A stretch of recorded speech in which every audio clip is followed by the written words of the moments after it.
আপনার সফলতার গল্প শোনার জন্য দুনিয়া বসে আছে, আপনার ব্যর্থতার গল্প শোনার জন্য কেউ বসে নাই। আপনার সফলতার গল্প বইয়ে তুলে ধরেছেন, টাকা দিয়ে কিনবে ওই বই মানুষ।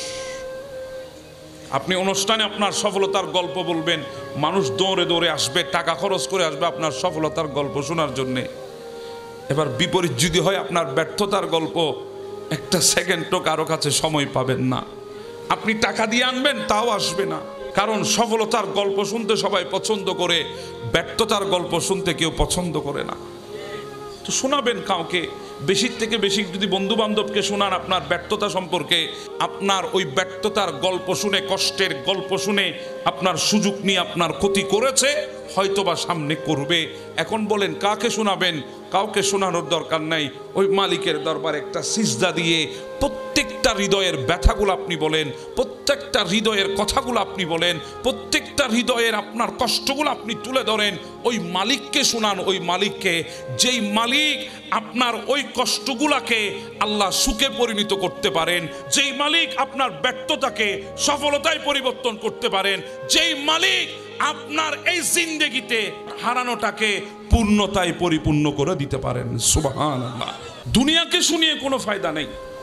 আপনি মালিককে শোনানোর চেষ্টা করেন। আপনার প্রত্যেকটা হৃদয়ের কথা যার দরবারে মূল্যবান, তিনি একমাত্র আমাদের স্রষ্টা, পৃথিবীর কেউ না। কারণ আমার এই জীবনকে পরিবর্তন পৃথিবীর কেউ করতে পারবে না।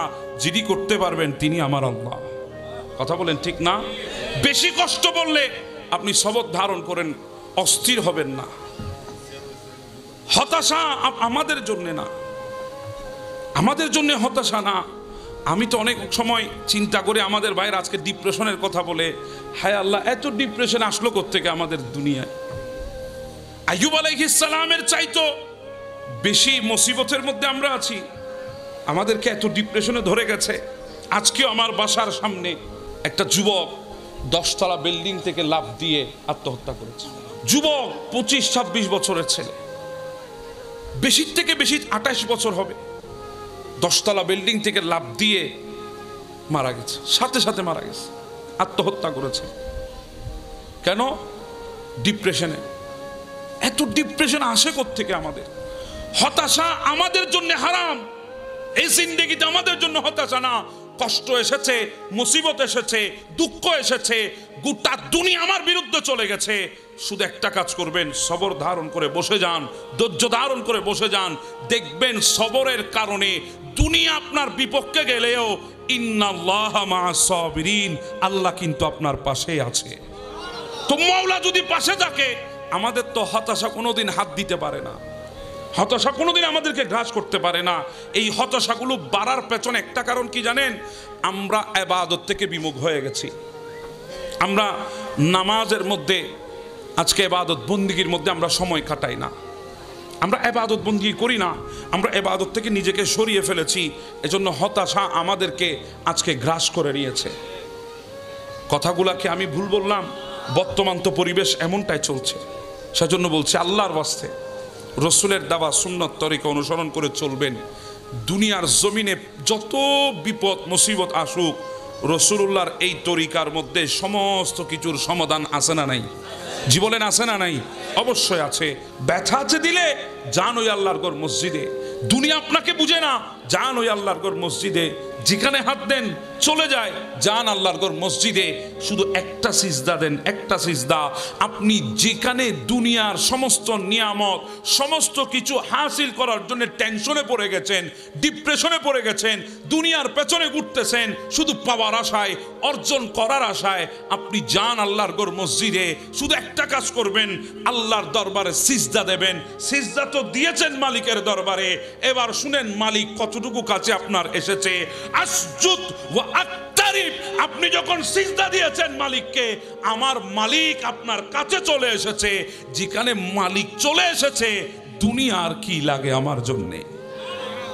দুনিয়াতে আর কি লাগবে আমার জন্য? আপনি সিজদা দেন মালিকের দরবারে, দুনিয়ার প্রয়োজন নাই। দুনিয়াওয়ালা আপনার কাছে চলে আসবে। যিনি দুনিয়ার মালিক তিনি আপনার কাছে আসবে। আপনি একটা সিজদা দেন শুধু মালিককে। অনেকে তো ডিপ্রেশনে পড়ে যায় শুধু ভবিষ্যতের চিন্তায়। আমি বলি ভবিষ্যৎ আমি চিন্তা করব না, বানিয়েছেন মওলা, উনি চিন্তা করবে আমার ভবিষ্যৎ নিয়ে। মওলার হাতে সোপর্দ করেন। আমার মালিক আমাদের জন্য ভবিষ্যৎ সাজিয়ে রেখেছেন, যদি সোপর্দ মালিকের উপর করতে পারেন। আর আপনি অকাত যদ্দূর, আপনি ওই অকাতে যদি আপনার ভবিষ্যৎকে সাজাতে চান, তাহলে আপনি আপনার অকাত অনুসারে সাজাতে পারবেন। আপনার যতটুকু যোগ্যতা ততটুকু দিয়ে আপনার ভবিষ্যৎ সাজাতে পারবেন। যদি ভবিষ্যৎ মালিকের দরবারে সোপর্দ করে আপনি আপনার জিন্দেগি অতিবাহিত করেন, মালিক আপনার জন্যে মালিকের কুদরতের শক্তি দিয়ে ভবিষ্যৎকে সাজিয়ে দেবে। জোরে বলেন সুবহানাল্লাহ। কথা বলেন ঠিক না? তাহলে এবার আসি, একটা সেকেন্ডের আমাদের কোনো গ্যারান্টি নাই, একটা ওয়াক্তের কোনো গ্যারান্টি নাই। তাহলে আমাকে আজকে থেকে জীবন গড়তে হবে নবীর দেওয়া সুন্নত তরিকা অনুসরণ করে। কথা বলেন ঠিক না? নবীর সুন্নত তরিকা অনুসরণ করে আমার জীবনকে গড়তে হবে। আমি আজ থেকে সামনে একটা কদম দেব আমার নবীর সুন্নত তরিকা অনুসরণ করে। নবীর দেওয়া বিধানের বাইরে আমি যাব না। কেন? সামনে এক সেকেন্ডের কোনো গ্যারান্টি, এক সেকেন্ডের কোনো গ্যারান্টি নাই। আসলে আমরা আমাদেরকে চিনি নাই, আমরা আমাদেরকে চিনি নাই। যদি চিনতাম তাহলে আপনি কোরবান হয়ে যেতেন আপনার তকদিরের উপরে। আজকে অনেকে বলে আমার তকদির খারাপ। কিভাবে বলে আমার বুঝা আসে না। আমাদের তকদির খারাপ না, কখনো হতে পারে না। আপনি যদি বলেন আমি কষ্টে আছি, ধন সম্পদ চলে গেছে, আমার এই চলে গেছে, ওই চলে গেছে, আমার তকদির খারাপ, আমার ভাগ্য ভালো না, আমার তকদির খারাপ, আমার ভাগ্যটা ভালো না, অমুকের ভাগ্য দেখো, আমার ভাগ্য দেখো। আপনি নিজেকে নিজে চিনেন নাই বলে আপনি আপনার ভাগ্যের দোষ দিচ্ছেন, তকদিরের দোষ দিচ্ছেন। আপনি একটা কথা চিন্তা করেন, দুনিয়ার সব এক পাল্লায় দিয়ে দিলাম, আমার এই তকদির তো ওই তকদির যেই তকদিরে আল্লাহ আমাকে আখিরি নবীর উম্মত বানিয়ে দুনিয়ায় পাঠিয়েছেন। এই তকদির কিভাবে খারাপ হবে? যেই তকদির আল্লাহ আমাদেরকে আখিরি নবীর উম্মত বানিয়েছে, ওই তকদির বুঝি খারাপ হবে? আসমানের বিশালতা দেখতেছি, বলেন বিজ্ঞান এখনো কি আমাদেরকে আবিষ্কার করে দিতে পেরেছে এই আসমানের বিশালতা কদ্দূর? এটা শুরু কোথায়, শেষ কোথায়, এ পর্যন্ত দিতে পেরেছে? আগামীতে দেওয়ার কোনো সম্ভাবনা আছে? এটা কুদরত কার? এটা কদ্দুর পরিসীমা, এটার পরিমাপ কদ্দুর, এটার পরিসংখ্যা কদ্দুর, আজ পর্যন্ত কেউ দিতে পারে নাই। তো আমি আর আপনি ওই আসমানের বিশালতা দেখে অবাক হচ্ছি কেন? সেটার কোনো পরিসীমা আমরা দেখি নাই বলে, জানি নাই বলে ওই আসমানের বিশালতা নিয়ে আমরা চিন্তিত। অথচ ওই আসমানের বিশালতার চাইতে আমাদের তকদিরের বিশালতা আরো বড়। আসমানের বিশালতার চাইতে আমাদের তকদিরের বিশালতা আরো বেশি। কেন? কারণ এটাই সেই তকদির যেই তকদির আল্লাহ আমাদেরকে আখিরি নবীর উম্মত বানিয়েছেন। এটাই সেই তকদির।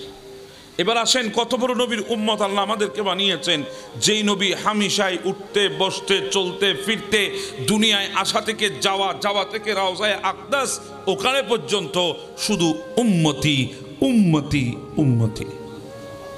দুনিয়াতে নবী অনেক ছিল, 1,24,000 পয়গম্বরের আবির্ভাব হয়েছে। আপনি আমার নবীর মতো একটা উম্মতওয়ালা নবী দেখান, আমার নবীর মতো উম্মতের মায়ার নবী আপনি আমাকে দেখান। আপনি পারবেন না। আমার নবী আমাদেরকে কেমন মোহাব্বত করেন, আরে দুনিয়ায় বলবে পরে, আগে তো আমার মওলা বলছে, আমার মওলা আজিজুন আলাইহি মা আনিতুম হারিসুন আলাইকুম। আমার আল্লাহ ডাক দিয়ে বলছে, ও আমার বান্দারা, আমার নবী কেমন জানো তোমাদের জন্য? যেই নবী উম্মতের কষ্ট সহ্য করে না, যেই নবী উম্মতের জন্য ব্যাকুল হয়ে থাকে। নবী উম্মতের কষ্ট সহ্য হয় না নবীর।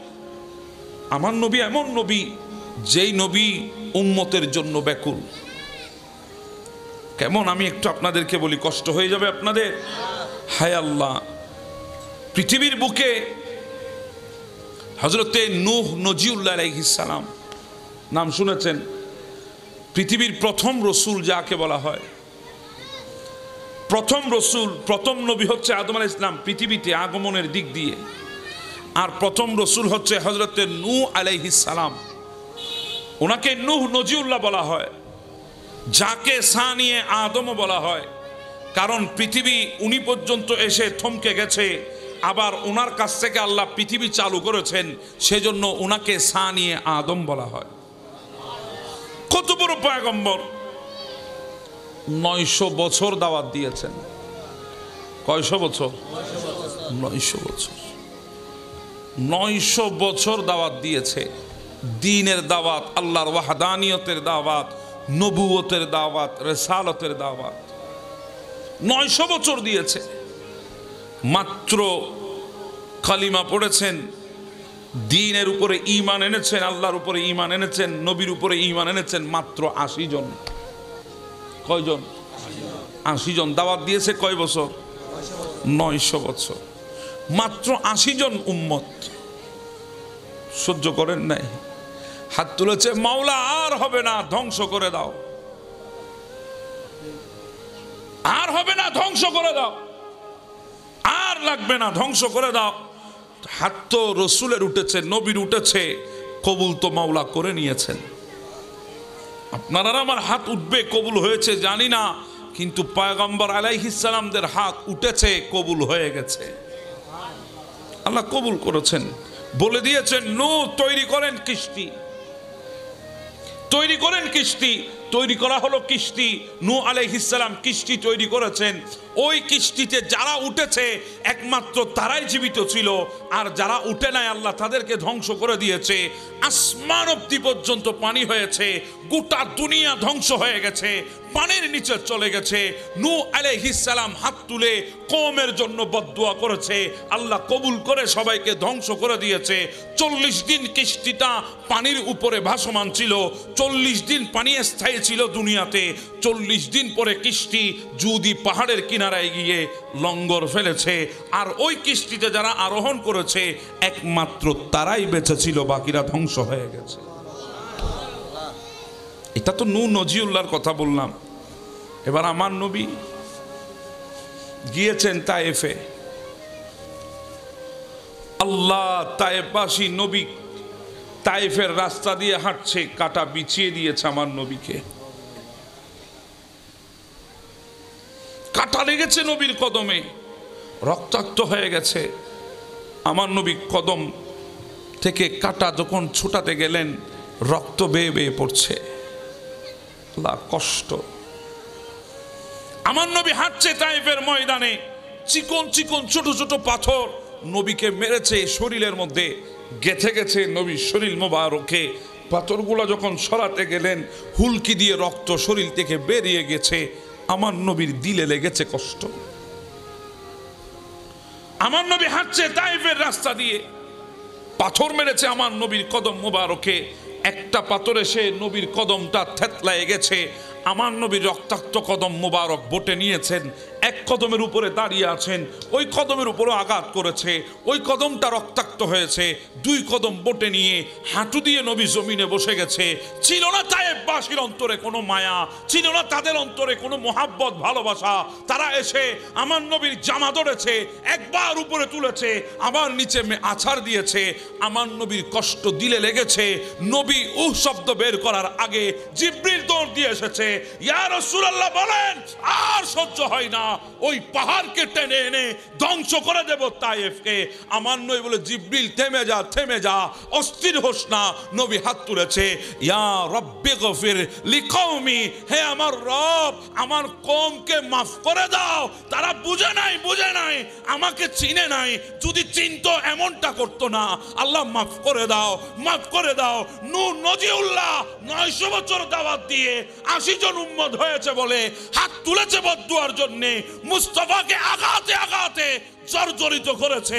এরপরও আমার নবী বলছে উম্মতি উম্মতি উম্মতি। কত বড় নবী আল্লাহ আমাদেরকে দান করেছে, কত বড় মায়ার নবী। একবার চিন্তা করে দেখেন, কেমন উম্মতের জন্য ব্যাকুল ছিল আমার নবী। একবার চিন্তা করুন, আল্লাহ কেমন মায়ার নবী জানেন। আমরা তো এগুলা তো চিন্তাও করি না, জানিও না। এগুলা দেখেছেন সাহাবে ইকরাম, আমাদের কাছে এগুলো তো কাল্পনিক মনে হয়, আমরা জানি না, বুঝতে চাই না। যদি বুঝতাম আজকে আমাদের জবানে নবী নবী শব্দ থাকতো। কথা বলেন ঠিক না? আমার নবী এত কষ্ট আমাদের জন্য সহ্য করেছেন। আচ্ছা, নবী আমাদের জন্য পাথর খেয়েছেন, আমরা কি একদিনে নবীর জন্য পাথর খেয়েছি? প্রত্যেক দিন বিরিয়ানি খাইতেছি, পাথর তো দূরের কথা। এরপরেও নবীর সুন্নত আমাদের দিলে আসে না, নবীর তরিকা আমরা আপনাই নিতে পারি না, নবীর দ্বীনের পথে আমরা থাকতে পারি না, এত নিয়ামত পাওয়ার পরেও। চিন্তা করে নেবা, আমার নবী আমাদেরকে কি দিন দিয়েছে, আমরা কি দিন নিয়ে আছি। মদিনা ওয়ালার দেশত আশিক যখন যায়, ফুল জাগানো মদিনা রাখি আই তো সাই, ফুল জাগানো মদিনা রাখি আই তো সাই। মদিনা ওয়ালার দেশত আশিক যখন যায়, ফুল জাগানো মদিনা, ফুল জাগানো মদিনা, ফুল জাগানো মদিনা রাখি আই তো সাই। লাওয়ারিষ্ণ গুনাহগার হাসরের মাঠত, লাওয়ারিষ্ণ গুনাহগার হাসরের মাঠত, রহমতর সাদর জহন মুস্তাফার হাতত। হরে যাইব উম্মতি বালা উম্মত ফেলাই, খুল জাগানো মদিনা, খুল জাগানো মদিনা। মদিনা ওয়ালার দেশত আশিক যখন যায়, খুল জাগানো মদিনা। আমাদেরও মন চাই কি চাই না? আওয়াজে বলি চাই কি চাই না? আল্লাহ আমাদেরকে জিন্দেগিতে একবার হলো মদিনার জিয়ারত নসিব করে দেন।